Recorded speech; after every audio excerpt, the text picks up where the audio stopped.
Jangan bertengkar, jangan berkelahi tanggal pilkada. Kenapa? Bupati, wakil bupati, wali kota, wakil wali kota, gubernur, wakil gubernur, periode 2024-2029 Tuhan sudah tahu dan Dia sudah tetapkan. Hanya karena kita belum tahu, kita masih penasaran, makanya ada partai ini, ada partai ini, ada tim sukses ini, ada tim sukses ini. Jangan bertengkar hanya karena itu, karena Tuhan sudah tetapkan untuk mereka. Amin. Kamu bertetangga, dari lahir bertetangga. Tetanggamu ada masalah, kau pinjam beras sama dia. Tetanggamu ada kawinan, kamu yang tolong dia.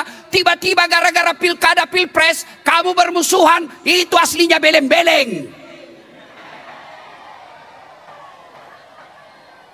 Biasa berbeda pendapat. Bagi saudara-saudara, silakan coblos jagoanmu, tapi hargai lawanmu. Satu pace mabuk masuk ke gereja. Dia duduk paling depan begini, hamba Tuhan berkhotbah. Saudara-saudari terkasih, jemaat sekalian, setan kadang-kadang duduk di depan. Pas dia duduk di depan, dia tersinggung, dia pindah ke tengah, hamba Tuhan dia cigi lagi. Kadang-kadang juga duduk di tengah. Lalu pace dia tersinggung lagi, dia mundur ke belakang, kadang-kadang juga di belakang. Wih, tadi saya di depan, dia bilang depan. Saya di tengah, dia bilang tengah. Saya di belakang, dia bilang di belakang. Langsung dia jalan keluar, langsung hamba Tuhan cigi. Kadang-kadang juga jalan keluar. Lalu pace dia teriak, kontrol terus. Aku berkata kepadamu, kasihilah musuhmu, berbuatlah baik bagi yang membencimu, mintalah berkat bagi yang mengutuk, berdoa bagi yang mencacimu. Kalau pipi kirimu ditampar, berikan juga pipi kanan. Aku yang memilih kalian. Shalom. Sekali lagi shalom. Selamat malam. Ada sukacita? Sudah makan? Ada yang masih lapar? Nanti makan di rumah. Baik semuanya, shalom. Kita siap hati, kita berdoa untuk pemberitaan firman Tuhan. Mari kita berdoa. Ya Tuhan Allah, kami mohon kepadamu, kuatkanlah dan teguhkanlah iman kami. Waktu kami membaca dan merenungkan firman Tuhan, biarlah ini menjadi waktu paling baik bagi kami. Jauhkanlah penggoda pencobaan, biar dalam damai-Mu kami belajar firman Tuhan. Kami rindu pada firman-Mu. Di dalam nama Yesus, firman yang hidup itu kami berdoa. Amin. Saudara-saudara, saya baca untuk kita satu ayat Alkitab ini. Kitab Kejadian pasal 1 ayat yang ke-26. Kejadian 1 ayat 26, firman Tuhan berkata, berfirmanlah Allah, baiklah kita menjadikan manusia menurut gambar dan rupa kita, supaya mereka berkuasa atas ikan-ikan di laut dan burung-burung di udara, dan atas ternak, dan atas seluruh bumi, dan atas segala binatang melata yang merayap di bumi. Demikian firman Tuhan. Berbahagia setiap orang yang mendengar firman, memelihara dan melakukan dalam hidup setiap hari. Shalom. Kuat sedikit. Shalom. Jemaat. Ulang-ulang. Di sini tidak ada jemaat lagi. Jemaat. Ada anak sekolah minggu tanya saya begini. Ada anak sekolah minggu tanya saya begini, pendeta, kalau manusia mati jelas, kalau bukan masuk surga berarti masuk, kalau bukan surga berarti, tapi kalau ayam mati masuk di mana pendeta? Saya jadi bingung juga itu. Tapi kalau pertanyaan itu ditujukan kepada kita, ayam mati masuk di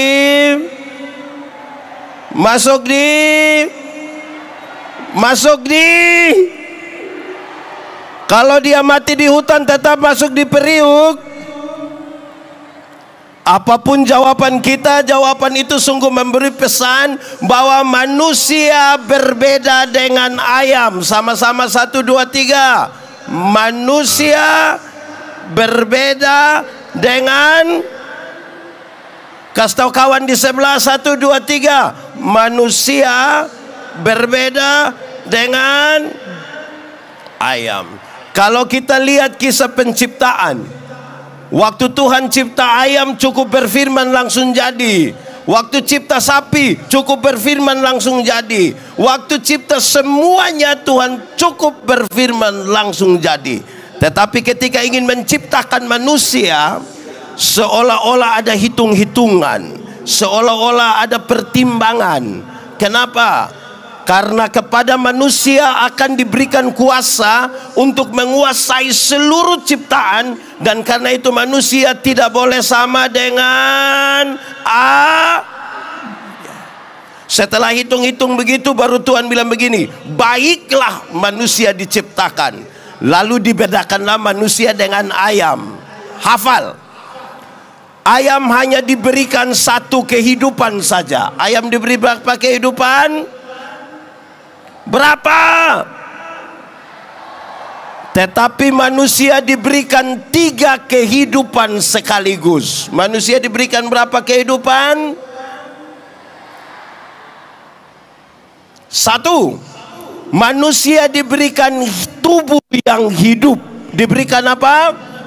Tubuh yang hidup. Tubuh manusia ini hidup semua.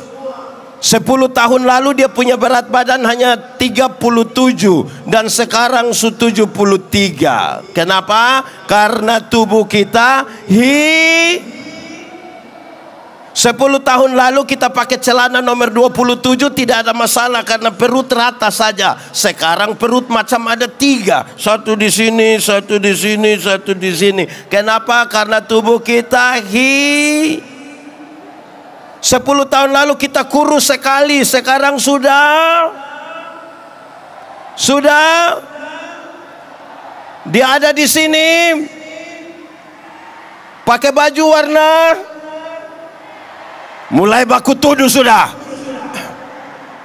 Tapi kalau saudara baru begitu belum beda dengan ayam, karena ayam juga bertumbuh. Kedua, ini tidak ada di ayam. Manusia diberikan jiwa yang hidup. Manusia diberi apa? Jiwa itu apa, pendeta? Manusia diberikan akal dan perasaan. Diberikan apa? Akal dan perjumpaan antara akal dan perasaan itu membentuk karakter manusia. Jemaat, ayam itu ada otak, tapi tidak pakai otak. Betul? Ayam ada otak, tapi tidak. Makanya tidak ada sekolah untuk atau di Jayapura ada sekolah untuk ayam. Karena ayam ada otak, tapi tidak pakai. Ayam itu ada hati kok tidak? Dia punya nama? Iya, hati ayam, tapi dia tidak pernah pakai perasaan. Makanya ayam tidak pernah cemburu. Di sini ada yang biasa cemburu. Iya, karena dia bukan ayam. Ketiga, manusia diberikan roh yang hidup. Manusia diberikan apa? Roh itu apa? Roh itu yang menghubungkan manusia dengan Tuhan Allah. Roh itu yang membuat manusia gelisah kalau dia tidak berdoa. Roh itu yang mendorong manusia untuk mencari Tuhan. Saudara lihat sekarang, punya tubuh yang hidup, jiwa yang hidup, dan roh yang hidup. Cukup di sini? Belum, Tuhan tambah. Gambar dan rupaku kuberikan kepadamu. Gambar dan rupa itu artinya apa? Sifat-sifat Allah yang kekal, yang kudus, yang mulia, yang tidak dibatasi oleh ruang dan waktu diberikan kepada manusia. Jadilah manusia ciptaan yang sempurna, punya tubuh, jiwa, roh, gambar dan rupa Allah diberikan pada manusia. Setelah jadi ciptaan yang bagus ini, Tuhan Allah bilang begini, manusia, dunia ini kuberikan kepadamu, engkau yang atur. Dunia mau baik tergantung siapa? Tergantung siapa? Dunia mau rusak pun tergantung. Tambah satu kalimat, tolong hafal, tambah satu kalimat. Bahkan setan-setan pun harus tunduk kepada manusia. Bahkan apa? Setan harus. Sekarang pertanyaannya jadi gampang, tolong jawab sekarang, jemaat. Kita takut setan atau setan takut kita?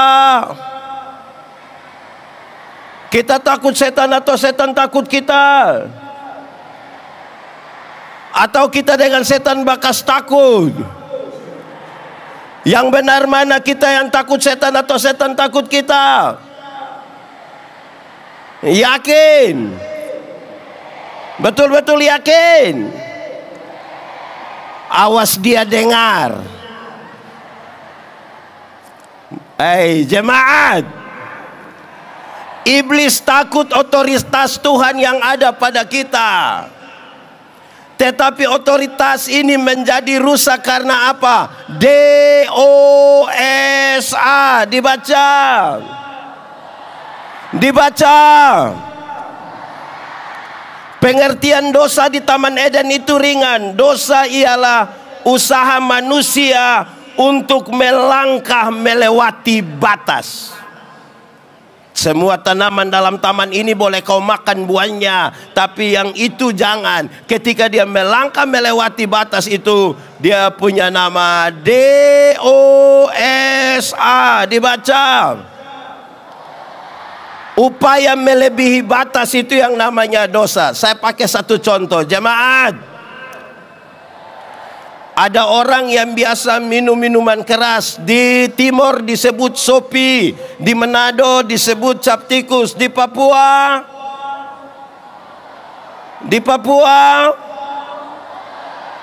apa? Ada yang datang bawa itu? Dia ada di sini. Coba tunjuk dia yang mana?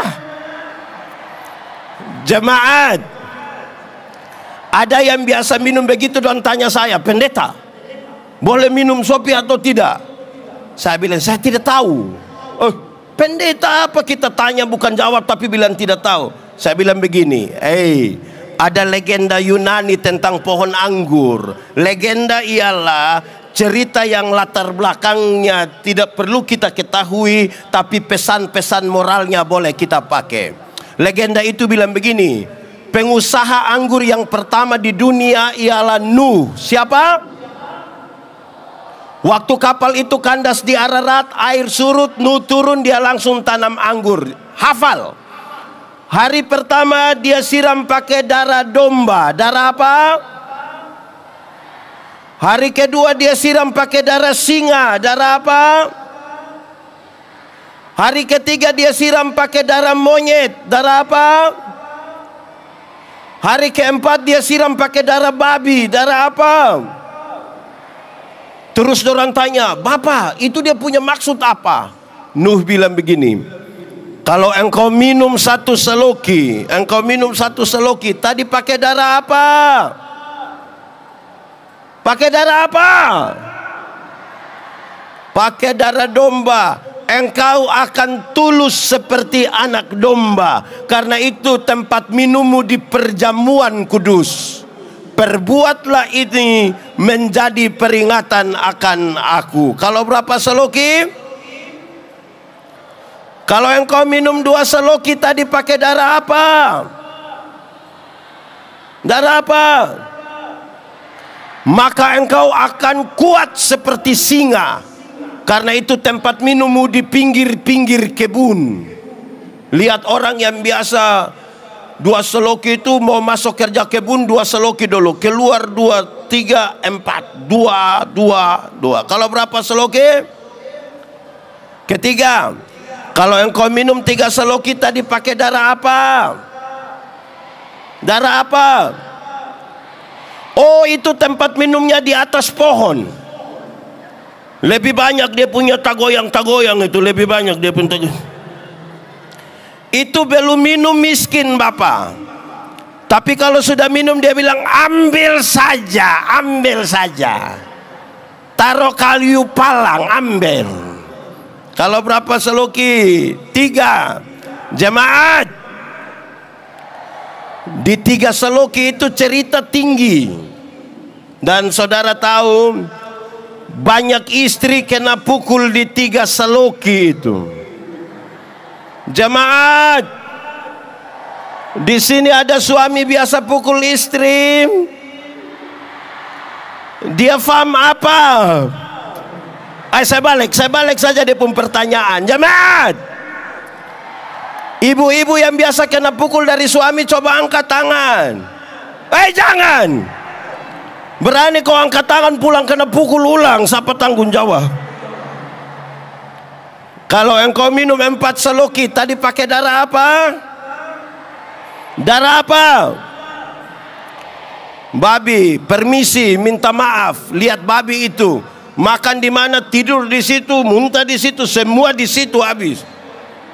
Dorang tanya, pendeta, jadi kita berapa seloki? Kau pilih sendiri. Jemaat, minum air susu itu baik atau tidak? Baik atau tidak? Baik kalau 1 gelas, tapi coba minum susu 1 ember. Bisa gila itu. Kalau susu yang bermanfaat saja melewati batas bisa bermasalah, apalagi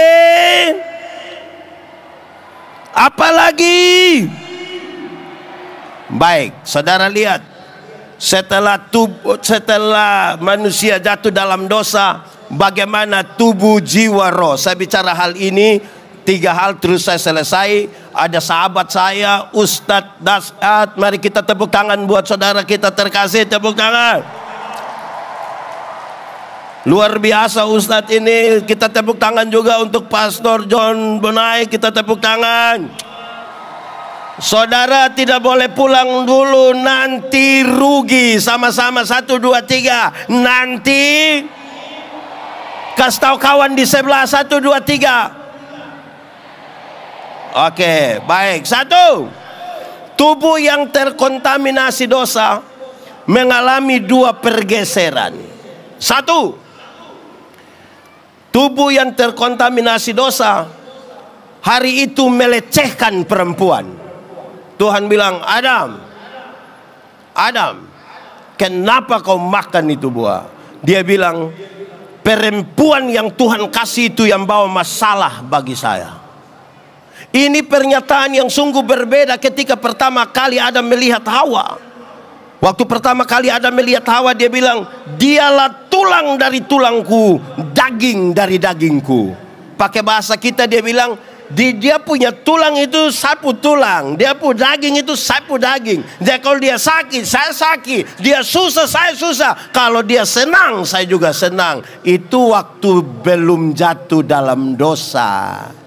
Sudah jatuh dalam dosa, Adam bilang, perempuan sumber masalah, perempuan racun.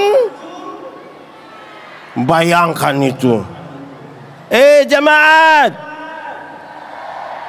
kalau hari ini ada laki-laki anggap remeh perempuan, hari ini laki-laki itu memukul perempuan. Kalau hari ini yang bapak-bapak kasih sekolah anak laki-laki dan tidak kasih sekolah anak perempuan, maka engkau bermasalah dengan tubuhmu. Jemaat, saya ingat saudara-saudara, ketika saya belum menikah, jadi pendeta di Pulau Selatan NTT. Waktu itu saya belum menikah. Karena belum menikah, setiap kali saya cuci pakaian di sumur, jemaat lewat, orang bilang, pendeta, yo, makanya. Saya bilang, makanya apa? Kawin sudah. Saya bilang kamu punya otak yang tidak betul ini. Dorang kalau ke rumah pastori, pendeta sapu-sapu rumah, dorang bilang makannya. Saya bilang makannya apa? Kawin sudah. Kamu punya otak tidak betul.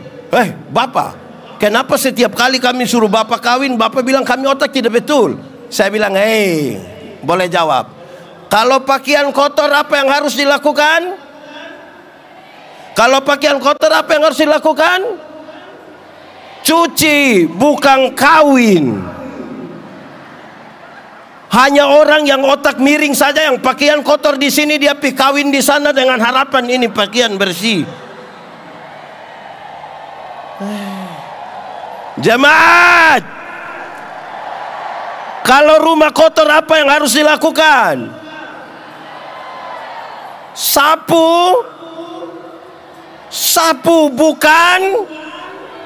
bukan kawin.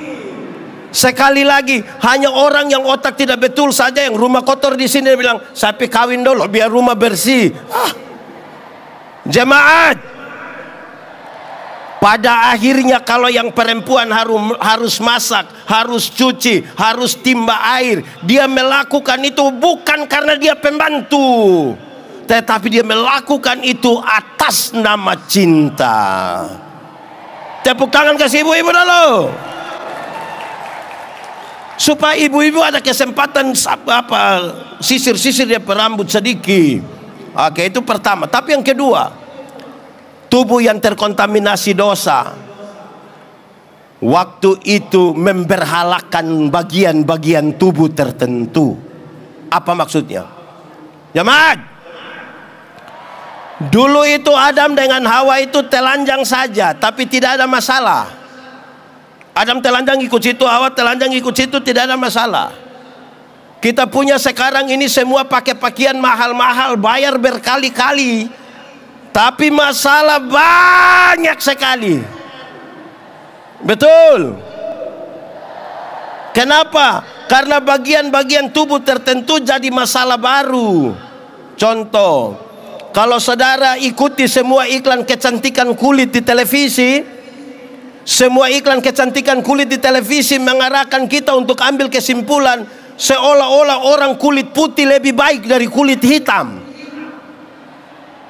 Saya protes itu. Saya berkhotbah di banyak acara mendorong budaya positif Valentine. Saya bilang, saudara-saudara, ada lagu dulu bilang begini, biarlah yang hitam, jangan harapkan. Mau pakai oker juga tidak bisa. Saudara pakai pemutih maaf saja, itu di wajah, turun ke bawah dia hitam lagi, jadi gelisah nanti. Terima dulu kita punya hidup ini, terima dulu. Tuhan tidak pernah salah. Sama-sama 1, 2, 3. Coba saudara lihat semua iklan kecantikan rambut di televisi. Semua iklan kecantikan rambut di televisi mengarahkan kita untuk ambil kesimpulan seolah-olah kalau orang rambut lurus lebih baik dari kita yang rambut keriting. Saya marah itu. Saya kasih tahu banyak jemaat, yang paling akan menikmati belayan seorang suami itu sebenarnya bukan yang rambut lurus. Yang rambut keriting itu yang paling menikmati itu. Rambut lurus itu kalau kita belai tidak terlalu enak lah. Kita taruh tangan begini terus kita bilang, sayang, itu tidak baik. Sayang, tidak pas itu. Yang keriting itu kalau dibelai menarik. Sayang, lebih. Tepuk tangan dulu. Sama-sama menyanyi. Hitam kulit. Siapa? Aku sebentar baru menyanyi, cukup. Jemaat, kalau hari ini masih ada orang Indonesia Barat merasa lebih baik dari Indonesia Timur, minta maaf, engkau bermasalah dengan tubuhmu. Kalau hari ini masih ada orang kulit putih merasa lebih baik dari orang kulit hitam, minta maaf, engkau bermasalah dengan tubuhmu. Karena menjadi Timur, menjadi Papua, menjadi Jawa, menjadi Sumatera, menjadi manapun, kita tidak pernah meminta. Tuhan menjadikan kita. Amin. Waktu Tuhan cipta saya, Tuhan tidak tanya, Yandi, engkau mau Eropa atau Timur? Tuhan tidak tanya. Langsung jadi. Orang yang tidak mampu menerima dirinya akan melecehkan kemanusiaan. Di sini ada orang tua. Orang tua. Banyak orang tua harus bertobat. Kenapa? Kalau pendeta tanya, Bapak, anak ada berapa? Kita punya anak ada 4 orang pendeta. Terus orang kerja di mana? Puji Tuhan, Pak Pendeta, anak ada 4 orang. Yang 3 sudah jadi manusia. Anak 4 orang yang sudah jadi manusia berapa? Nah, yang 1 itu apa? Yang 1 itu apa? Jadi saudara lihat, orang yang tubuhnya terkontaminasi dosa, dia melecehkan kemanusiaan. Tidak mungkin ada damai di dalam hidupnya. Tidak akan damai di dalam keluarganya. Tidak akan ada damai di kota di mana dia tinggal. Tidak akan. Karena dia melecehkan tubuhnya. Kedua, jiwa. Jiwa yang terkontaminasi dosa. Perjumpaan akal dan perasaan sudah tidak lagi berimbang. Perjumpaan yang tidak berimbang antara akal dan perasaan, puncaknya Kain tega sekali membunuh adiknya. Membunuh adiknya di tempat di mana di padang itu kakak adik mesti berbagi, mesti menikmati alam, mesti menimba kekayaan alam yang luar biasa. Justru di alam itu, karena perjumpaan akal dan perasaan yang tidak berimbang, dia membunuh adiknya sendiri tanpa kenal ini saudara atau bukan. Orang yang suka bertengkar berkelahi itu ada masalah pada perjumpaan akal dan perasaannya. Jemaat, di sini hubungan kakak adik aman, orang tua anak aman, ipar-ipar aman, tidak ada bakalai-bakalai. Ada. Hei jemaat, orang yang jiwanya bermasalah itu sedikit-sedikit tersinggung, sedikit-sedikit tersinggung, sedikit-sedikit tersinggung, tersinggung kok sedikit-sedikit. Di sini ada yang biasa tersinggung, laki-laki atau perempuan. Dia ada ikut ibadah di sini. Coba sebut dia punya nama. Orang tuh kan tersinggung itu. Orang lain yang bikin status dia yang tersinggung. Di Jayapura ada begitu. Ada begitu. Orang bikin status lain dia yang tersinggung. Lantas dipengaruhi orang lain untuk benci orang lain. Di sini ada. Dia mau maju calon kepala daerah. Jangan ngomong lah. Jadi masalah nanti. Anak muda, anak muda, kamu punya jiwa yang baik itu menolong untuk damai di sini. Damai itu penting. Orang kalau tidak ada damai bermasalah dengan dirinya, bermasalah dengan orang lain, dan bermasalah dengan Tuhan. Jemaat, saya mau bilang pada saudara, kalau saudara membalas kejahatan dengan kejahatan, itu karakter iblis. Kalau saudara membalas kebaikan dengan kebaikan, itu karakter manusiawi. Itu tidak usah ke gereja, tapi dia tahu kalau Pak tolong saya tolong kembali Pak, manusiawi. Tapi kalau engkau membalas kejahatan dengan kebaikan, Tuhan Yesus mengatakan ada karakter ilahi di dalam dirimu. Kalau balas jahat dengan jahat itu karakter. Kalau balas baik dengan baik itu karakter. Tapi kalau balas kejahatan dengan kebaikan, ada karakter apa? Karakter apa? Nilai-nilai perlu kita tanam. Anak muda, kami yang tua-tua ini, kami punya lagu itu berkarakter, realistis. Gereja tua, masihkah kau ingat? Itu lagu kita pergi di gereja, baku lihat lama-lama suka nikah. Mantap. Yang kamu punya sekarang ini bermasalah. Kamu berbohong. Lihat, orang tipu juga percaya itu. Kamu lukai. Lihat, coba kau pikir apa?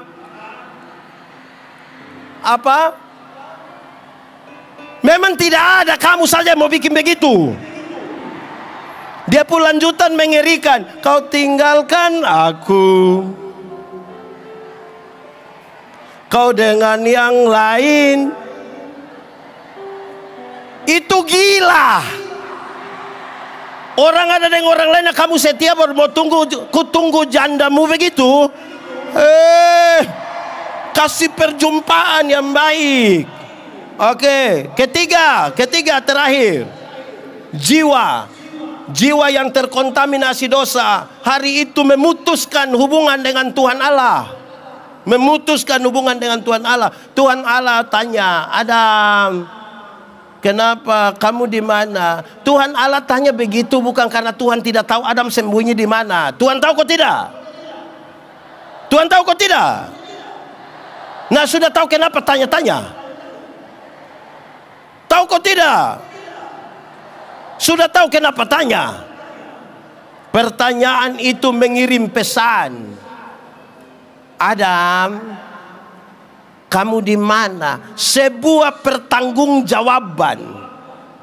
Dia mengirim pesan, kenapa engkau memutuskan hubungan dengan saya? Ada masalah apa? Tuhan tanya Adam, bukan karena Tuhan tidak tahu. Adam, untung Adam tidak bilang, kamu nanya. Oh, itu dia mati. Itu dia. Kamu di mana? Kami di sini Tuhan. Kamu buat apa? Kami sembunyi Tuhan. Kenapa kamu sembunyi? Kami telanjang. Kenapa kamu telanjang? Kami makan ini buah. Siapa yang suruh kamu makan? Dorang dua baku tuduh Tuhan. Kamu dua sini. Datang Tuhan kasih makan, Tuhan kasih pakai. Tapi Tuhan bilang, keluarlah dari taman. Tinggal di luar Firdaus tetap ada makanan. Tinggal di luar Firdaus tetap ada pakaian. Tapi tinggal di luar Firdaus itu berarti tinggal di luar dari inti kehidupan. Makanya kepada penjahat yang bilang, Yesus, ingat aku kalau engkau datang sebagai raja. Tuhan bilang, hari ini juga aku bersama-sama dengan kamu di dalam Firdaus. Hari ini aku membawa kamu masuk ke dalam inti kehidupan. Jadi inti kehidupan bukan pada makanan, bukan pada pakaian, walaupun kita membutuhkannya. Untuk apa hidup kaya raya, badan besar-besar, dapat uang banyak-banyak, mati masuk neraka. Kurus-kurus, susah-susah, mati masuk surga. Mana yang baik? Badan bagus-bagus, hidup kaya raya, bagus-bagus, mati masuk neraka. Susah-susah, mati masuk surga. Mana yang baik? Mana yang baik? Dua-dua tidak baik. Yang bagus itu badan bagus-bagus, pakaian ketat-ketat, hidup kaya raya, mati masuk. Kita saja yang Tuhan baru kasih sedikit kepercayaan langsung lupa Tuhan. Baru kasih dia punya kulit lebih putih sedikit dari dia punya tetangga, sombong sekali. Dulu belum ada kios, berdoa minta Tuhan buat kasih dia kios satu. Sudah ada kios, hari Minggu tidak pernah pergi gereja lagi. Di Papua ada. Dia paham apa? baik. Jemaat, saudara lihat sekarang, tubuh, jiwa, roh yang sudah terkontaminasi dosa tidak bisa ditebus dengan ayam, karena ayam hanya punya berapa kehidupan, sementara manusia punya berapa kehidupan.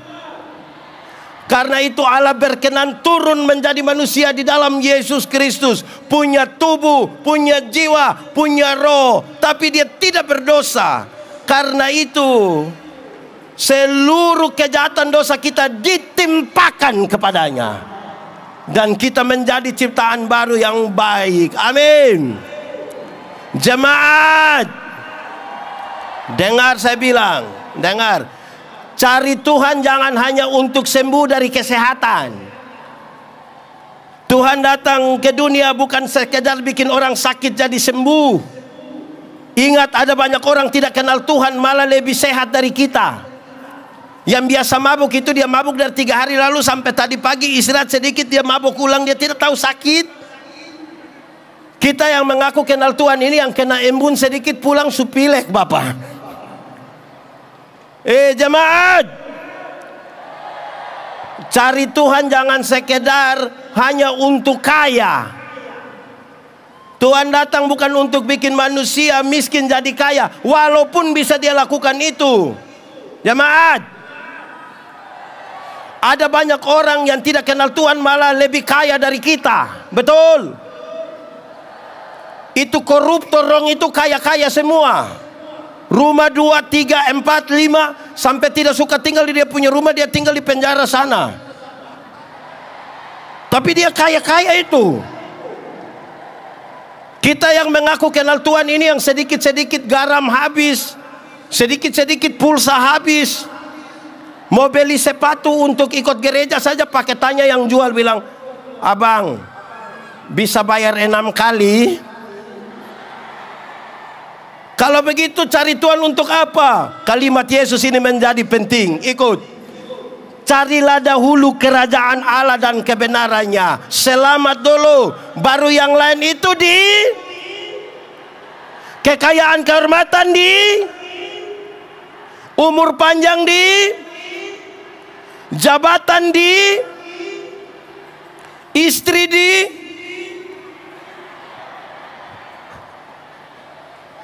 Jemaat, Ustadz sudah datang. 2 hal terakhir saya mau bilang kepada saudara. Jangan bertengkar, jangan berkelahi tagal pilkada. Kenapa? Bupati, wakil bupati, wali kota, wakil wali kota, gubernur, wakil gubernur, periode 2024-2029 Tuhan sudah tahu dan dia sudah tetapkan. Hanya karena kita belum tahu, kita masih penasaran, makanya ada partai ini, ada partai ini, ada tim sukses ini, ada tim sukses ini. Jangan bertengkar hanya karena itu, karena Tuhan sudah tetapkan untuk mereka. Amin. Kedua, penutup. Saya punya video satu beredar luas ketika saya ingat tahun 2009 ini saya ketua Panwaslu ini. Saya begini ketua Panwaslu ini. Saya juga heran itu. Datang 1-2 caleg, dia tanya saya, pendeta, yo, kira-kira saya bisa jadi anggota dewan kok tidak? Saya bilang yang macam bapak begini tidak bisa. Dia bilang, kenapa pendeta terlalu yakin? Bapak, saya minta bapak untuk jadi penatua diaken yang hanya urus 20 kakak saja, bapak tidak mau. Tapi bapak mau urus kita semua, saya yakin tidak jadi, saya yakin tidak jadi. Habis pemilu ternyata dia tidak terpilih. Dia cari saya, dia bilang, pendeta, yo, ternyata pendeta mulut panas betul. Saya bilang, ini bukan soal mulut panas. Bapak yang tidak terbiasa setia pada perkara-perkara kecil. Alkitab bilang, kalau engkau setia pada perkara-perkara kecil, kepadamu dianugerahkan perkara yang besar. Anugerah itu berarti duduk diam-diam kok dia kasih. Bukan sudah mau pemilu baru datang kasih tahu saya bilang, kita 2 saudara. Saudara, apa muka beda? Oke, jemaat, kita mau menyanyi satu lagu. Saya jemput kita semua berdiri. Tanah Papua. Kita semua boleh bergandengan tangan satu dengan yang lain. Silakan berdiri semuanya. Di sana pulauku yang ku puja selalu, tanah Papua, pulau indah. Sambil bergandengan tangan. Hutan dan lautmu yang membisu selalu, cendrawasih burung emas. Semua nyanyi. Lomba-lomba yang penuh misteri, kau ku puja, keindahan mempesona,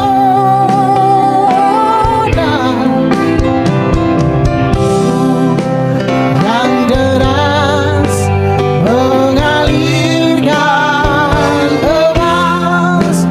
Oh ya Tuhan, terima kasih. Kita ulang ya. Sekali lagi kita bikin rendah sedikit. Tetap pegang tangan. Sekali lagi sambil Ustadz Asad mempersiapkan diri, teman-teman kita dari Muslim akan mempersembahkan yang terbaik untuk Tuhan dan bagi kita semua. Kita beri tepuk tangan. Tanah Papua, kita akan menyanyi bersama-sama sekali lagi sambil bergandengan tangan. Oke, semuanya sama-sama. Di sana pulauku yang ku puja selalu, Tanah Papua, pulau indah, hutan dan laut, hutan dan lautmu yang membisu selalu, cendrawasih burung emas. Sama-sama semuanya, gunung-gunung. gunung-gunung, lembah-lembah yang penuh misteri, kau ku puja selalu, keindahan alammu yang mempesona, dan lautmu yang membisu selalu.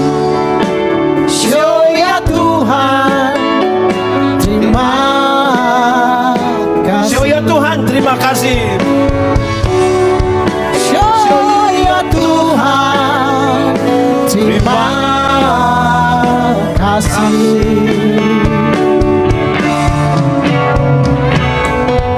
Mari kita berdoa.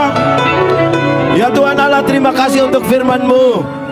Kami rindu sekali supaya firman-Mu jadi pelita bagi kaki kami dan terang bagi jalan kami.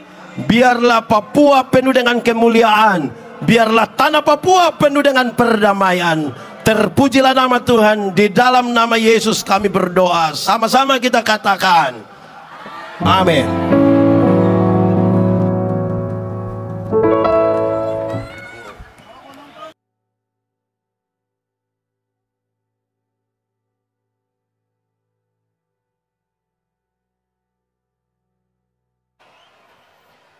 Assalamualaikum warahmatullahi wabarakatuh.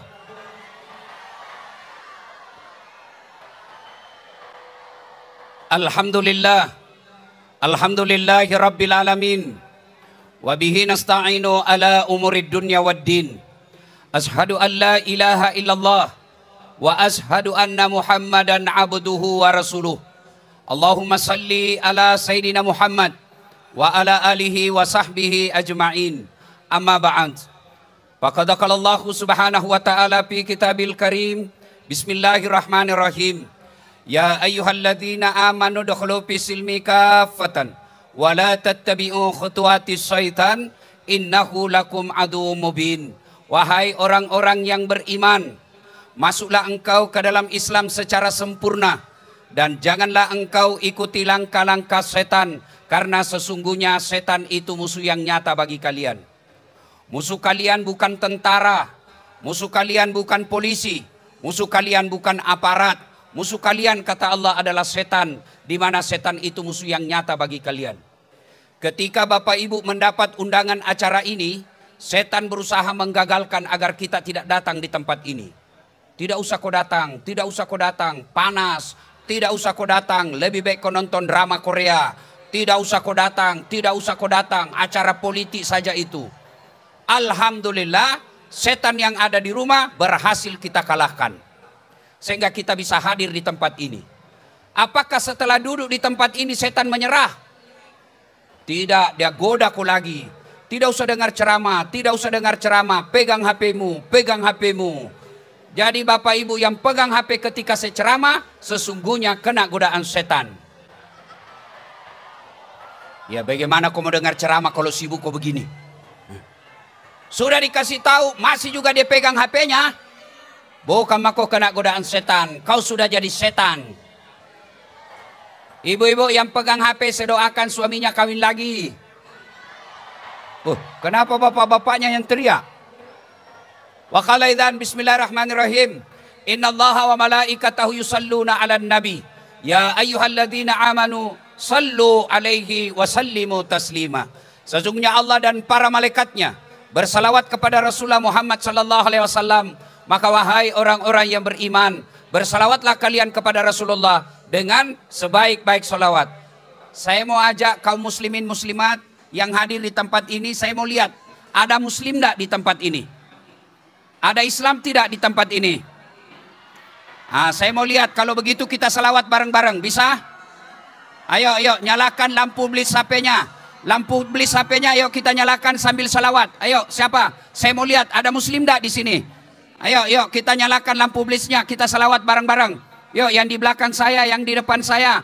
Yang tidak punya HP, pinjam HP-nya temanmu. Ayo, salatullah, salah. Keras. Ala toha rasulillah.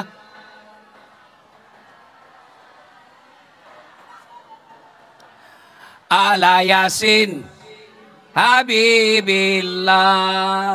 Tawassalna bi bismillah wa bil hadi Rasulillah wa kulli mujahidi lillah bi ahlil badri ya Allah. Sekali lagi, salatullah salah.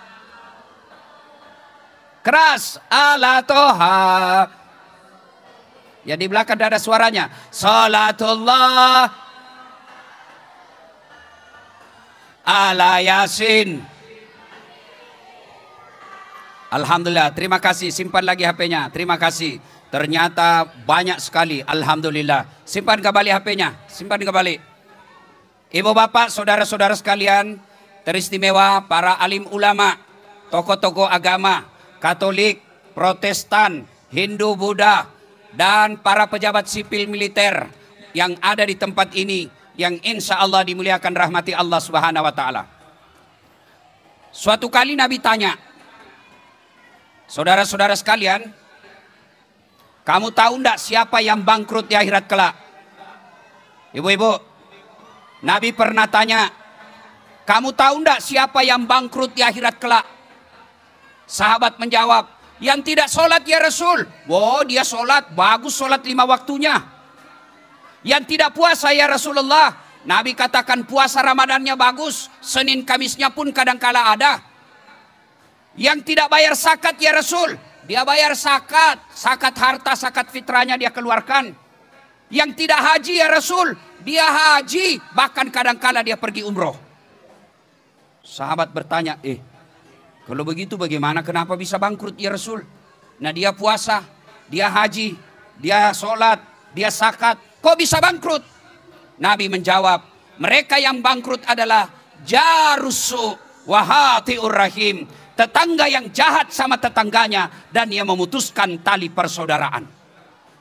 Semua sahabat heran, bagaimana caranya bangkrut? Nah bagus sembahyangnya, bagus puasanya, dia haji, dia bayar zakat. Kata Nabi, betul, hablum minallahnya baik, hubungannya kepada Allah baik, tapi sayang hubungannya kepada manusia rusak. Di kompleks tidak ada yang senang. Begitu dia setor sholatnya, ya Allah ini sholatku. Nabi jelaskan, ketika dia setor sholatnya, datang tetangganya. Tunggu dulu Tuhan, saya pernah ikut pilkada sama-sama di Jayapura. Dia fitnah saya, katanya mobilku hasil korupsi. Gara-gara fitnahnya saya kalah. Allah berfirman, ya kalau begitu ambil sholatnya 30 tahun. Habis sudah sholatnya itu 30 tahun. Dia setor lagi puasanya. Ya Allah ini puasaku. Datang lagi tetangganya. Tunggu dulu Tuhan. Saya juga pernah difitnah. Katanya anakku yang keriting bukan anaknya suamiku. Karena suamiku lurus rambutnya. Gara-gara fitnahnya saya diusir dari komplek. Saya minta keadilan ya Allah. Allah berfirman, ya sudah ambil aja puasanya 30 tahun. Ibu-ibu. Bu. Sudah habis sholatnya 30 tahun. Habis puasanya 30 tahun. Dia setor lagi hajinya. Ya Allah ini hajiku. Datang lagi tetangganya. Tunggu dulu. Saya pernah tetangga itu di Papua. Dia serobot tanahku 1 meter. Saya mau lapor polisi, tamannya polisi. Dia serobot pagar saya. Dia ambil tanahku 1 meter. Akhirnya apa? Setiap hujan di kampung saya pasti banjir rumahku. Kenapa? Karena tidak ada lagi got. Kelakuannya ini orang. Allah berfirman, ya sudah ambil hajinya. Habis sholat, habis puasa, habis haji. Dia setor lagi zakatnya. Ya Allah ini zakatku. Datang lagi, tunggu dulu Tuhan. Saya pernah satu kantor di kantor gubernur. Dia fitnah saya.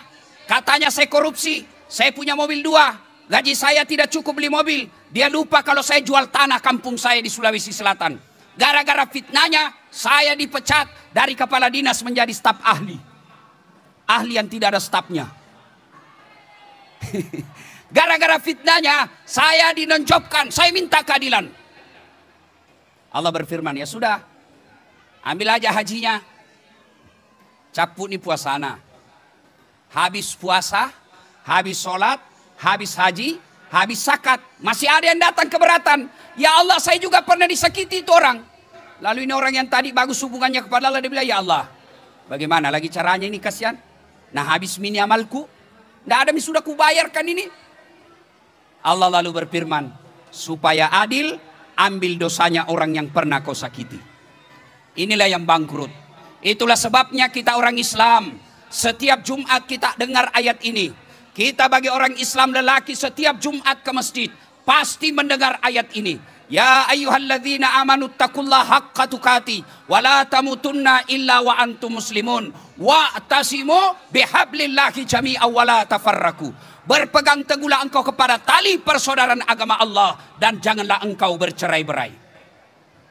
Saudaraku, Nabi menjelaskan kalau kita berbicara konsep persaudaraan, kita berbicara tentang kerukunan, kita berbicara tentang ukhuwah persaudaraan. Nabi jelaskan, umatku itu seperti badan ini. Kalau saya mau lebih luas lagi, orang yang ada di Jayapura ini seperti badan ini. Coba lihat badan kita Pak. Yang satu sakit, yang lain pasti ikut merasakan. Contohnya, tangan kanan gatal tanpa disuruh kiri yang garuk. Tangan kiri yang gatal tanpa diperintah kanan yang garuk. Gatal dua-duanya kerjasama. Iya kan? Contoh lagi. Anak muda malam minggu pergi rumah ceweknya. Dengar kau ini cewek. Jangan kau juga terlalu lama mau dipacari. Dipacari 3 tahun modal stiker lope-lope. Jabe. Baru lope-lope kemanapun kau pergi aku akan mengikutimu. Motor saja dicicil 1 tahun lunas mi. Kamu dipacari 3 tahun tidak diberikan lamar-lamar. Datanglah cowoknya pergi menyatakan cinta malam-malam. Tahan tuh kakinya. Cek. Kenapa mic-nya? Tahan tuh kakinya. Begitu tahan tuh kaki, otomatis badan bereaksi. Reaksi pertama apa? Mulut. Padahal kakinya itu tahan tuh. Mulut bereaksi. Langkah berikutnya, mata mencari. Langkah berikutnya, mulut meniup. Langkah berikutnya, tangan mengusap. Kaki yang tahan tuh, seluruh badan ikut merasakan sakit. Tidak ada orang jalan-jalan tengah malam, tahan tuh kakinya, cek. Dia bilang mulutnya, rasa kok jalan kok, siapa kok pergi jalan kok terus. Begitulah kita di Papua. Satu sakit, yang lain ikut merasakan. Orang Papua akan berkata, jangan kau singgung saudara kami orang Jawa. Kenapa? Karena dia bukan orang Jawa, tapi dia warga Papua. Orang Papua juga akan berkata, jangan kau hina orang Bugis. Dia memang dari daerah Bugis, tapi lahir dan besar cari nafkah di tanah Papua. Dia saudara kita. Cuma kadangkala yang membuat kita persaudaraan putus ini satu, pilkada. Saudaraku, jangan kau percaya janji-janji kampanye. Dia bilang, sama-sama kita orang Bugis. Ini kartu namaku. Kalau ada masalahmu, telepon saya 24 jam. Pilih saya, sama-sama orang Bugis. Begitu terpilih, dia ganti nomor HP-nya. Jangan percaya. Ada begitu di Papua? Ada? Kau salah, kenapa kau pilih? Maka saudaraku, sangat pilkada ini adalah momen berdemokrasi. Cukup tidak demokrasi, maka undang-undang mengatakan pemilu, pilkada adalah pesta demokrasi. Apa itu pesta? Adik-adik remaja, kalau kau dengar kata pesta, apa yang ada di otakmu? Apa? Senang-senang. Begitu dengar pesta perkawinan, pasti ada makan-makan. Tidak ada orang pergi pengantin cemas. Kenapa? Karena dia mau gembira-gembira. Tapi kata teman saya, ada yang cemas Ustadz. Apa? Ketika dia bawa istrinya ada selingkuhannya dalam ruangan. Ayo, pilkada pesta demokrasi. Saudara-saudara, boleh berbeda pilihan, tapi jangan berpecah belah. Kalau tim sukses saling menyerang, wajar. Kenapa? Dia mau jadi kepala dinas. Tim sukses saling menyerang, wajar. Pengusaha, pendukung saling menyerang, biasa. Kenapa? Karena dia mau dapat proyek. Kalau kau apa mau kau dapat? Hei. Ingat pemilu 2019? Masih ingat? Masih ingat? Siapa calon presiden yang bertanding? Bapak Joko Widodo. Melawan siapa? Bapak Prabowo. Siapa yang menang? Bapak Joko Widodo. Siapa menterinya? Bapak Prabowo. Berkamu selesai satu paket.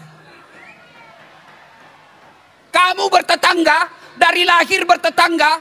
Tetanggamu ada masalah, kau pinjam beras sama dia. Tetanggamu ada kawinan, kamu yang tolong dia. Tiba-tiba gara-gara pilkada pilpres, kamu bermusuhan. Itu aslinya beleng-beleng. Biasa berbeda pendapat. Bagi saudara-saudara, silakan coblos jagoanmu, tapi hargai lawanmu. Kepada tim sukses, jangan bodoh-bodohi masyarakat. Jangan jual-jual isu agama. Jangan jual-jual isu lokal, pribumi dan bukan pribumi. Saudaraku, kaum muslimin, kalau ada yang jual-jual agama dalam kampanye, berarti dia tidak layak untuk dipilih. Kalau mau milih imam sholat, jangan pilih pastor. Salah. Kalau sholat, kepala daerah milik kita semua, muslim non muslim, sama-sama kita warga Papua. Berbeda biasa. Coba dalam Islam, apapun bahasamu, kalau sudah masuk sholat, perbedaan hilang, kita persaudaraan. Coba mulai dari takbir. Apapun bahasamu, tidak boleh kau pakai bahasa daerahmu. Coba kalau kita sholat pakai bahasa daerah masing-masing. Bayangkan kacaunya sholat di Papua. Yang jadi imam habaib keturunan Arab. Dia takbir pakai bahasa Arab. Allahu Akbar. Makmum saudara kita dari Sidrap, orang Bugis. Dia takbir pakai bahasa Bugis. Pungallahu ta'ala malupu. Datang orang Makassar, dia takbir pakai bahasa Makassar. Karengallah ta'ala lumpuah. Datang orang Padang, dia takbir pakai bahasa Padang. Allah nan gadang. Datang pula orang Banjar, dia takbir pakai bahasa Banjar. Allah ganal bujur. Terakhir penjual martabak dari Jakarta, dia gak pakai bahasa gaul anak Jakarta. Allah gede banget gitu loh.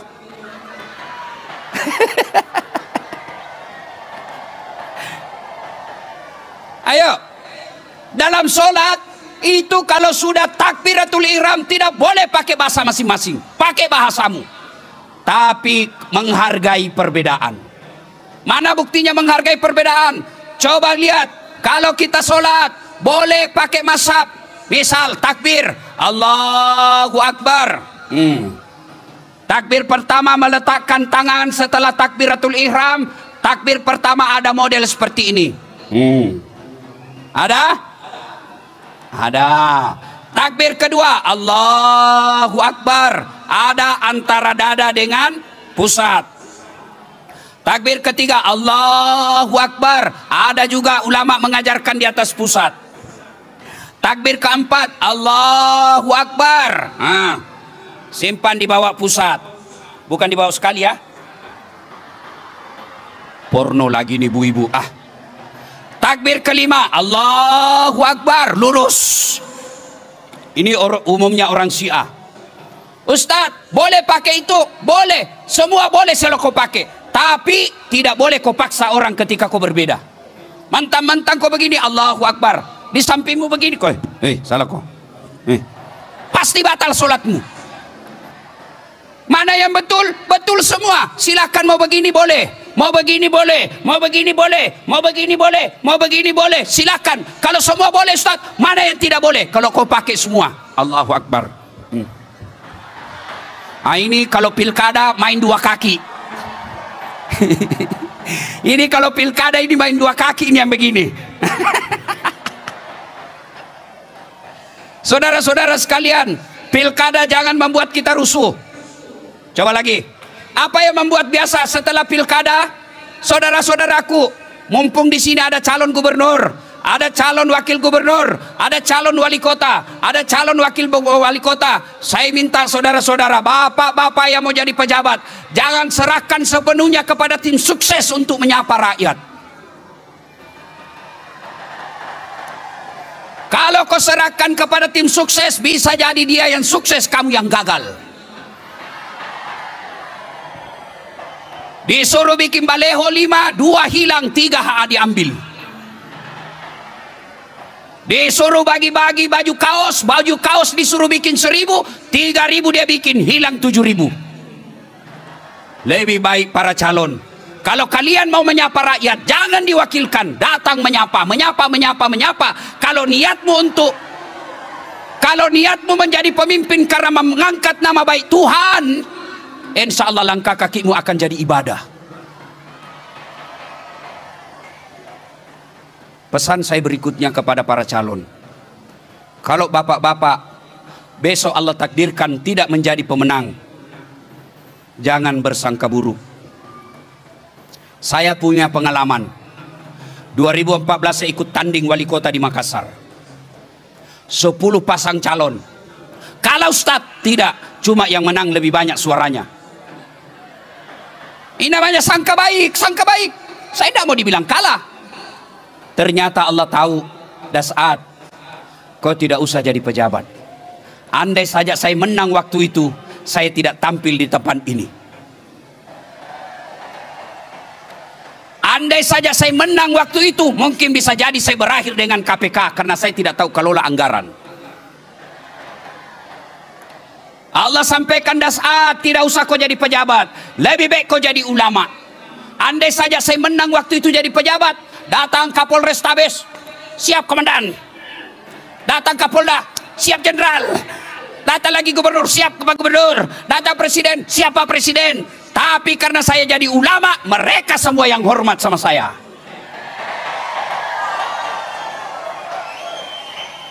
Maka saudaraku pada calon, usaha maksimal, kampanye, dekati masyarakat. Tapi begitu tidak terpilih, jangan menghasut, terima takdir Allah, itulah yang terbaik.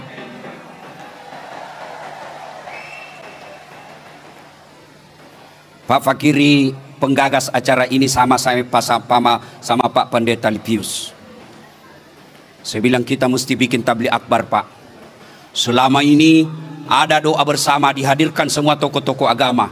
Tapi sayang tidak ada umat yang datang. Paling yang datang umat Islam saja atau umat Kristiani saja. Yang bagus seluruh tokoh agama hadir bicara, kemudian umatnya bawa masing-masing, kita pendengarkan konsep tentang damai. Cuma kalau boleh masukan akan datang, mudah-mudahan kami didekatkan dengan jamaah supaya kami ini ulama tidak jauh dari umat. Kalau begini kayak orang bodoh-bodoh, saya lihat ada jitu orang di situ. Coba kalau dia dekat-dekat sini, saya bisa tunjuk dia. Bapak saudara-saudara sekalian, pengalaman lagi. Ini biasanya kalau setelah pemilu sukses pencoblosan, cubles pemilihan, tapi setelah pemilu ini kadangkala ada orang yang tidak mau menerima kekalahan. Contoh lagi, saya daftar SMA, selesai SMA saya daftar Akabri waktu itu, ingin jadi penerbang. Tes fisik tidak lulus. Kenapa? Ceper. Yang kau ketawa ibu, senangnya ini kalau saya pendek. Saya protes kepada Allah waktu itu. Ya Allah, kenapa kau lahirkan saya dalam keadaan pendek? Kau tidak rugi jadi Tuhan kalau saya jadi tentara. Teman saya lulus polisi sekarang, pangkatnya AKBP, 2 bunga, pakai songkok merah. Kenapa? Karena dia reserse. Saya lulus jadi ustadz pakai peci putih. Alhamdulillah dengan peci putih yang saya pakai ini, mulai baret merah sampai baret hitam, ku caramai kau semua. Allah kasih yang terbaik. Saudara-saudaraku para calon, terima selama pemilu pilkada itu berjalan lurus, insya Allah itulah yang Allah kasih yang terbaik. Kemudian pilkada juga ini bisa bergeser sedikit kalau penyelenggaranya tidak jujur. Penyelenggara jangan memihak, penyelenggara jangan berat sebelah. Coba lihat di PON baru-baru, ada di PON Aceh itu yang juri ditembuk pak. Kenapa? Karena melakukan ketidakadilan dalam tim jurinya. Maka penyelenggara pemilu, Panwas, KPU, polisi, tentara, ASN, jangan memihak. Kenapa? Jauh lebih penting kita pelihara persaudaraan, jauh lebih penting kita jaga kerukunan daripada sekedar mencari pemenang yang kita sokong. Wa'tasimu bihablillahi jami'a wa la tafarraqu. Berpegang teguhlah engkau kepada tali persaudaraan agama Allah dan janganlah engkau bercerai-berai. Itulah turunan dari Pancasila, sila ketiga Persatuan Indonesia. Kita contoh tadi, Papua ini ibarat satu mobil. Ada ban, ada bensin, ada setir.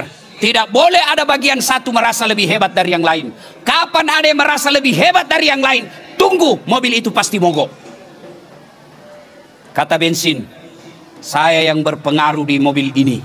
Kalau tidak ada saya di mobil ini, tidak jalan ini mobil. Tersinggung rem. Dia bilang, kau kira kau jago? Isi mah kau full tanki, jalan mah kau tidak ada rem. Ibu-ibu naik mobil tidak ada rem, mau kau? Tersinggung juga ban. Dia bilang, kau kira kau jago? Oke, full tanki, remmu bagus, tapi tidak ada banmu.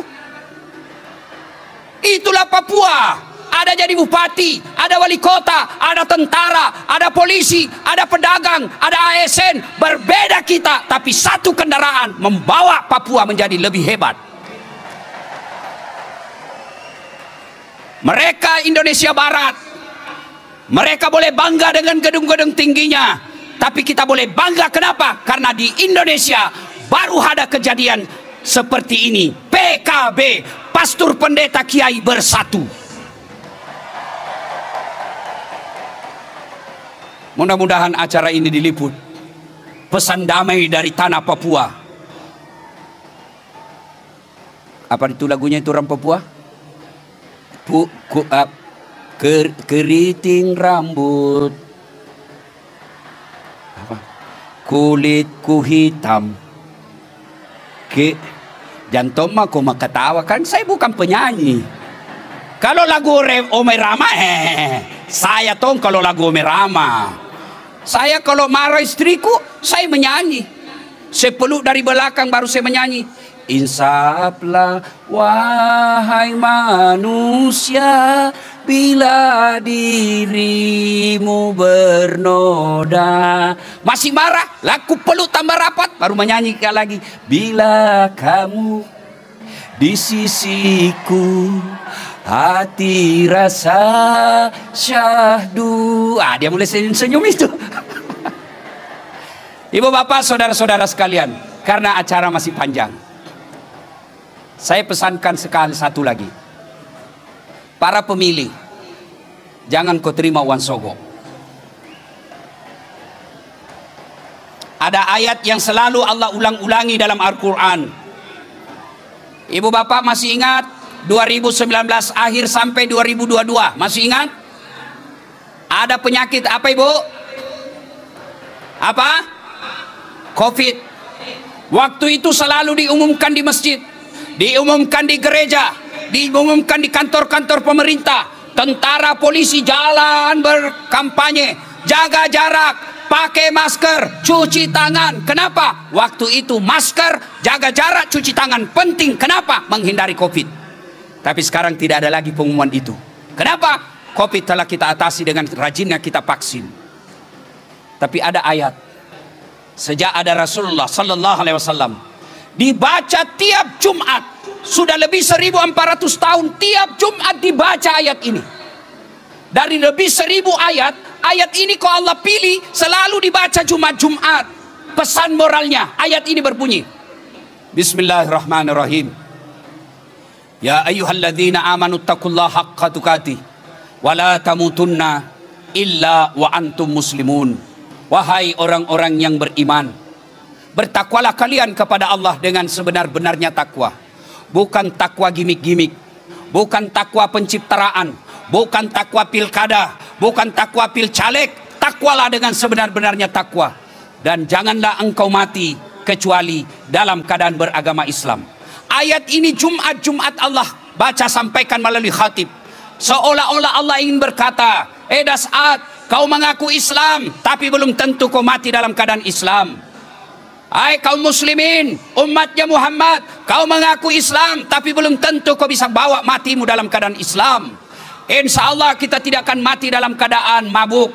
Insya Allah kita tidak akan mati dalam keadaan berzina. Insya Allah kita tidak akan mati dalam keadaan ngerampok. Tapi yang bisa membuat kita mati kafir, hobbi aklil haram, suka memakan makanan haram. Salah satu di antaranya menerima serangan fajar ketika pilkada akan datang. Ibu-ibu, Bu, saya tanya Ki, kalau terima 300.000 kaya tidak? Terima 300.000 langsung kaya, bisa beli ruko, lunasi utang-utangmu, bisa tidak? Tidak.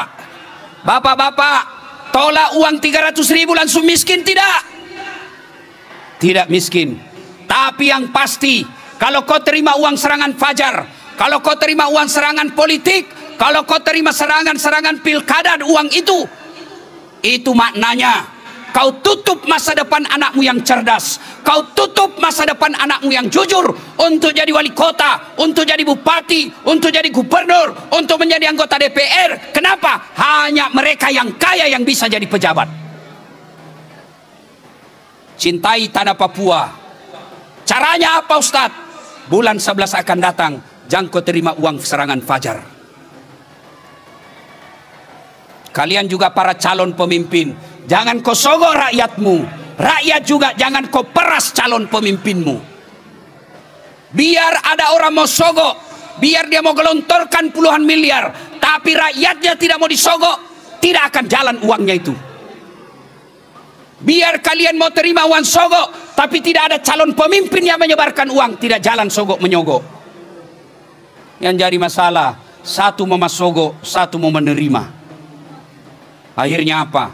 Terpilih pemimpin yang tidak memikirkan kemajuan negaramu, yang tidak memikirkan kemajuan kampungmu, yang tidak memikirkan kemajuan provinsimu. Kenapa? Karena mereka sudah pikir, saya sudah kasih kau duit. Sebelum saya akhiri, mari sikapi pilkada dengan damai. Karena kalau ribut tanah Papua, bukan kami orang Sulawesi yang akan ribut, bukan kami orang Jawa yang akan merasakan dampaknya. Yang pasti merasakan dampak utamanya adalah orang-orang yang bekerja dan cari nafkah di tanah Papua ini.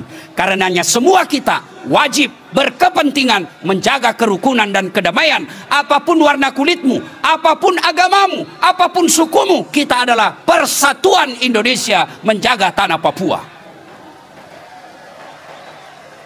Ingin rasanya berlama-lama, tapi waktu jualah yang membatasi kita. Akhirnya, semoga Allah merahmati tanah Papua. Memilikannya pemimpin-pemimpin yang hanya takut kepada Tuhannya dan mencintai rakyatnya. Usikum wa nafsi bitaqwallah. Pastabikul khairat. Assalamualaikum warahmatullahi wabarakatuh. Dan selamat malam.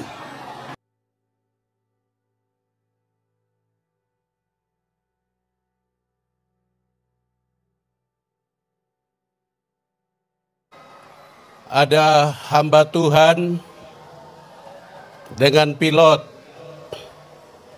dorang dua naik pesawat sampai di tengah-tengah hutan Papua. Hamba Tuhan tanya sama pilot, engkau sudah berapa lama jadi pilot? Lalu dia bilang sudah 15 tahun. Wah, luar biasa. Bukan itu saja, saya sudah kuasai Medan Papua. Lalu hamba Tuhan tanya sama dia, kalau kau sudah 15 tahun sudah kuasai Medan Papua, coba sekarang kau kasih mundur pesawat. Itu susah. Tapi pilot juga dia cari ide.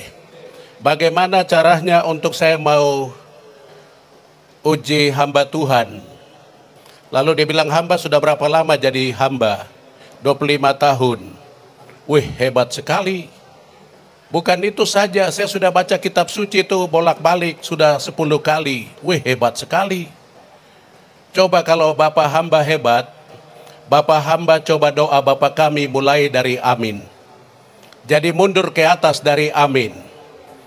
Bapak Ibu saudari-saudara, di dalam Yohanes 14 ayatnya yang ke-27 bilang, damai sejahtera bagimu. Damai sejahtera itu dia bisa ada dalam hati kita semua. Yang pertama adalah tidak boleh ada kesombongan. Merasa diri paling oke, merasa diri paling hebat, merasa diri. Ketika suasana hati itu lagi tidak oke, nanti ujungnya adalah stres. Ujungnya adalah kecewa, ujungnya adalah kehilangan arah. Disitulah akan melahirkan konflik. Damai sejahtera itu tidak akan ada pada kita. Damai sejahtera itu bicara soal keadaan hati. Hati yang nyaman, pikiran yang nyaman. Damai sejahtera itu soal feeling di dalam hati kita. Yang biasa meruntuhkan itu yang pertama adalah jangan pernah ada merasa diri paling super. Ini harus dihindari untuk menuju pilkada damai ke depan. Hal yang lain yang mesti ada untuk saudara dan saya supaya pilkada ke depan itu, saya senang sekali diangkat oleh Pak Ustadz, Pak Haji Latif, bahwa tidak boleh pernah ada menjanjikan sesuatu. Tidak boleh pernah menaburkan kata-kata kosong yang nantinya kita tidak bisa buat. Karena orang yang mendengar, dia mendengar dengan telinga, tapi dia simpan di dalam hati. Karena itu jangan pernah menjanjikan sesuatu, nanti susah. Untuk mereka yang akan maju ke depan, firman Tuhan bilang katakan ya bila ya, katakan tidak bila tidak. Kalau kau tak bisa bikin, jangan kau lempar janji. Karena itu nanti susah untuk saudara dan juga pendukung-pendukung. Damai sejahtera itu tidak bisa akan ada. Karena antara kata-kata yang keluar dari mulut kita dengan realita tidak connect. Di situ bikin nanti kita semua susah. Baik di tanah Papua, di Indonesia maupun dimanapun. 5 tahun jangan pernah mengacaukan persaudaraan yang sudah ada sekian lama dibangun. Saudara-saudari terkasih, hal yang lain yang bisa saudara dan saya buat adalah kita mengembangkan ruang di dalam hati kita, ruang shalom. Sumber shalom yang sejati itu adalah dari Allah, bukan di uang. Kalau kita lihat pada uang, nanti uang tidak ada, nanti tidak ada damai lagi. Bukan soal jabatan, bukan soal posisi, bukan soal harta. Ini soal keintiman personal kita dengan Allah. Maka setiap saudara-saudari, entah yang akan maju sebagai bupati, atau wali kota, atau gubernur, khususnya di tanah Papua, bangunlah keintiman kepada Allah. Saya senang sekali yang tadi sudah dikatakan oleh Bapak Pendeta Yandi. Tuhan sudah menentukan, Tuhan sudah menetapkan langkah-langkah hidup kita semua. Rancanganku bukanlah rancanganmu. Tuhan sudah tentukan di sana bagaimana kita menjalani itu sambil melihat ke atas. Karena Allah Bapa kita Allahu Akbar, Allah yang maha besar, matanya melihat ke bawah. Karena citra gambar Allah itu ada di bawah, anak-anaknya itu ada di bumi ini. Amin. Amin. Yang keempat, yang bisa saudara dan saya buat, engkau Katolik, engkau Protestan, engkau Islam, engkau Hindu, engkau Buddha, agamamu, agamamu, agamaku adalah agamaku. Jangan bawa soal ini ke dalam pemilu kada. Kita butuh orang siapa yang tepat untuk Papua hari ini dan ke depan. Untuk Indonesia hari ini dan ke depan. Bukan kita butuh orang yang beragama ini atau agama itu. Agamamu adalah agamamu, agamaku adalah agamaku. Tabiat, garam dan terang, menjadi garam bagi dunia, menjadi terang bagi dunia. Siapa yang bisa membawa Papua dalam situasi hari ini menuju shalom itu, damai sejahtera itu. Amin. Lihat kiri kanan, bilang kau sudah dengar kah? Kasih tahu dulu. Satu pace mabuk masuk ke gereja. Dia duduk paling depan begini, hamba Tuhan berkhotbah. Saudara-saudari terkasih, jemaat sekalian, setan kadang-kadang duduk di depan. Pas dia duduk di depan, dia tersinggung, dia pindah ke tengah, hamba Tuhan dia cigi lagi. Kadang-kadang juga duduk di tengah. Lalu pace dia tersinggung lagi, dia mundur ke belakang, kadang-kadang juga di belakang. Wih, tadi saya di depan, dia bilang depan. Saya di tengah, dia bilang tengah. Saya di belakang, dia bilang di belakang. Langsung dia jalan keluar, langsung hamba Tuhan cigi. Kadang-kadang juga jalan keluar. Lalu pace dia teriak, kontrol terus. Hari-hari ini nanti ada center kelas yang bagus sekali. Dorang akan datang ke hamba-hamba Tuhan, dorang berdoa, minta doa, dorang akan datang dengan macam-macam cara, kelihatan suci, kudus sekali, baik sekali. Setelah duduk di sana, nanti dorang lupa. Kasih tahu, kau dengar tuh. Apa yang sekarang engkau lagi usahakan untuk menuju ke depan sana, Tuhan sudah tentukan, kau tinggal jalani saja. Lalu setelah kau sudah duduk, ingat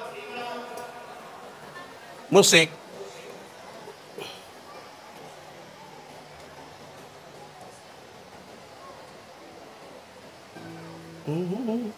Melayani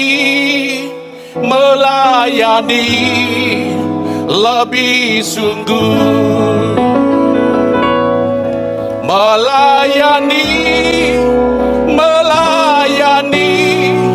lebih sungguh. Tuhan lebih dulu melayani kepadaku. Melayani lebih sungguh. Engkau Papua kah? Engkau non Papua kah? Engkau Katolik, engkau Protestan, Islam, Hindu, Buddha, kita semua menghirup udara yang sama. Coba tarik nafas, lepas, tarik nafas, tanya sama teman di sebelah, engkau hirup udara warna apa? Udara yang engkau hirup adalah udara yang diberikan oleh saudaramu yang di sebelah engkau. Saya hidup ini karena udara yang saudara hembuskan dan saya hirup itu. Maka tugas kita adalah saling mengasihi dan melayani lebih sungguh. Karena demikianlah yang Allah mau kita lakukan. Amin. Cari apa di dalam dunia? Cari apa di dalam dunia? Cari dunia tentu binasa, lebih baik cari Tuhan yang punya hidup selamanya. Bapak Ibu pernah lihat orang mati, dorang isi di kuburnya atau dalam peti itu dorang kasih ikut dia punya mobil kah? Pernah lihat dia punya motor ikut? Pernah lihat rekeningnya ikut? Pernah lihat handphonenya ikut? Tidak ada nama baik lebihlah berharga daripada harta kekayaan. Nama baik itu lebih penting daripada apapun. Itulah sebabnya tadi saya katakan jangan umbar janji, jangan melemparkan janji yang nanti kita tidak akan buat. Karena orang melihat muka kita, mereka ingat apa akan kata-kata kita. Apa yang kita tabur, itulah yang akan kita tuai. Amin. Amin. Saudara-saudari terkasih, satu hal yang saya mau ngomong di terakhir ini, karena saya rasa kamsu iyo. Rendah hati adalah kunci sukses. Semua hendaklah memiliki kerendahan hati. Danau Sentani itu menjadi danau yang besar oleh karena kerendahan. Dia berada di posisi yang rendah. Maka sungai-sungai yang ada di Siklop ini, di tempat yang tinggi ini, dia mengalir turun lalu kumpul di tempat di mana ada Danau Sentani. Kesuksesan bisa ada hanya oleh karena kerendahan hati yang kita miliki. Pastor, kerendahan hati itu seperti apa? Kita belajarlah dari gergaji, kita belajar juga dari kapak, kita belajar juga dari silet. Silet dia tajam tapi dia hanya bisa mencukur rambut atau jenggot, tapi dia tidak bisa menebang kayu. Kapak dia bisa menebang pohon, tapi dia tidak bisa mencukur rambut atau jenggot kita. Semua orang tajam pada posisinya masing-masing. Saudara-saudari, pada pemilu kada ini, entah yang mau jadi bupati, wali kota, atau gubernur, saling mengakuilah kelebihan orang lain. Beri hormat ketika orang itu hebat. Lalu sadarilah akan kelemahan kita. Bukan kita saling menyerang karena kita adalah saudara. 5 tahun jangan merusakkan kebersamaan kita. Damai sejahtera bagimu, damai sejahtera bagimu. Jangan saling siku kiri dan kanan, karena hanya 5 tahun. Jangan merusakkan relasi yang sudah kita bangun. Amin. Kepadamu ku berdoa dan ku pinta, ulurkanlah tangan kasih-Mu pada Papua, karena ku tahu kami rindu pilkada itu damai. Oh Tuhanku, dengarkanlah doaku malam ini. Bapa yang baik, setelah kedua hamba-Mu menyampaikan kebenaran firman untuk mengarahkan hati dan pikiran kami tertuju kepadamu dan membuka ruang hati kami untuk saling mengasihi, agar siapapun yang nanti kami akan pilih, entah bupati, wali kota atau gubernur nanti, adalah orang yang tepat di hadapan Engkau. Dan kami rindu ketika itu semua terlaksana, shalom, damai itu yang kami butuhkan. Bapa, hamba mengangkat tangan, turunkanlah rahmat shalom itu ke dalam hati kami.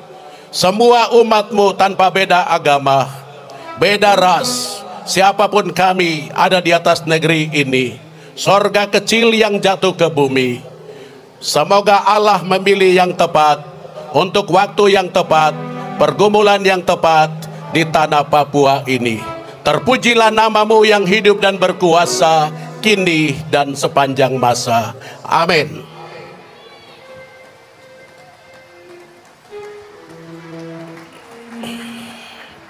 Aku berkata kepadamu, kasihilah musuhmu, berbuatlah baik bagi yang membencimu, mintalah berkat bagi yang mengutuk, berdoa bagi yang mencacimu. Kalau pipi kirimu ditampar, berikan juga pipi kanan. Aku yang memilih kalian.